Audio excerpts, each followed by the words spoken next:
Exodus 13. At ang Panginoon ay nagsalita kay Moises na sinasabi, "Pakabanalan mo sa akin ang lahat ng mga panganay, anumang nagbubukas ng bahay bata sa mga anak ni Israel, maging sa tao at maging sa hayop ay akin."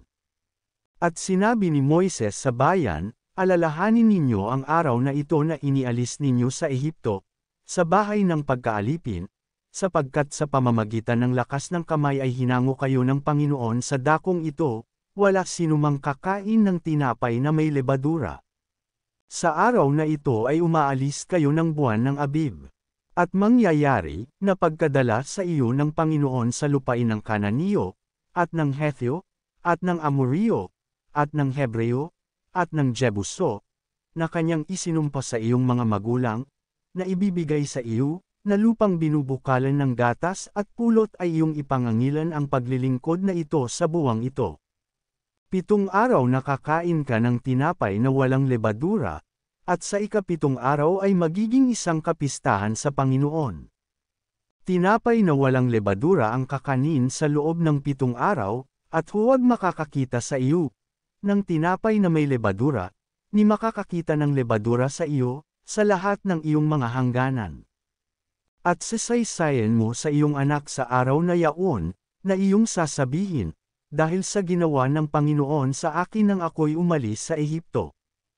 At sa iyo'y magiging pinakatanda sa ibabaw ng iyong kamay, at pinakaalaala sa pagitan ng iyong mga mata, upang ang kautusan ng Panginoon ay suma iyong bibig, sapagkat sa pamamagitan ng malakas na kamay, ay inalis ka ng Panginoon sa Ehipto. Isasagawa mo nga ang palatuntunang ito sa kapanahunan nito taon-taon. At mangyayari, pagkadala sa iyo ng Panginoon sa lupain ng Kananiyo, gaya ng isinumpa sa iyo at sa iyong mga magulang, at pagkabigay niyaon sa iyo, ay ihihiwalay mo para sa Panginoon yaong lahat na nagbubukas ng bahay bata, at bawat panganay na mayroon ka na mula sa hayop, ang mga lalaki, ay sa Panginoon.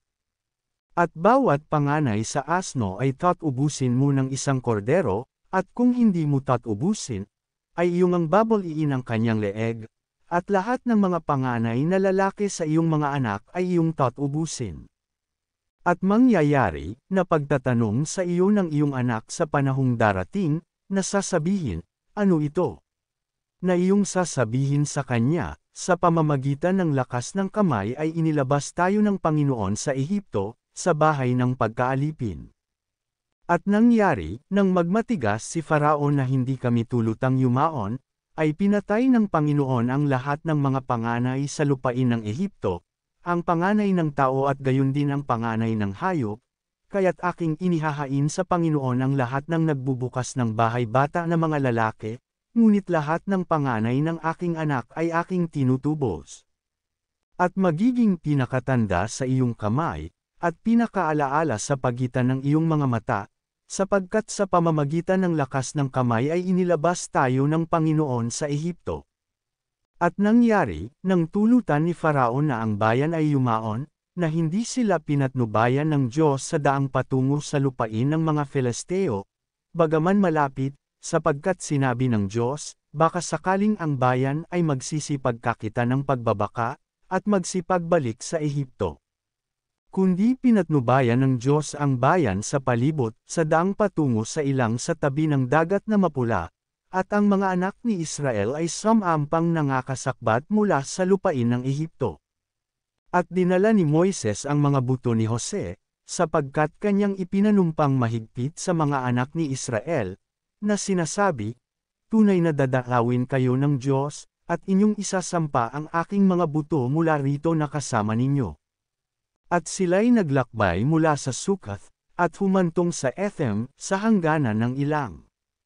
At ang Panginoon ay nangunguna sa kanila sa araw, sa isang halijing ulap, upang patnubayan sila sa daan, at sa gabi, ay sa isang halijing apoy, upang tanglawan sila, upang sila'y makapaglakad sa araw at sa gabi. Ang halijing ulap sa araw at ang halijing apoy sa gabi ay hindi humihiwalay sa harapan ng bayan.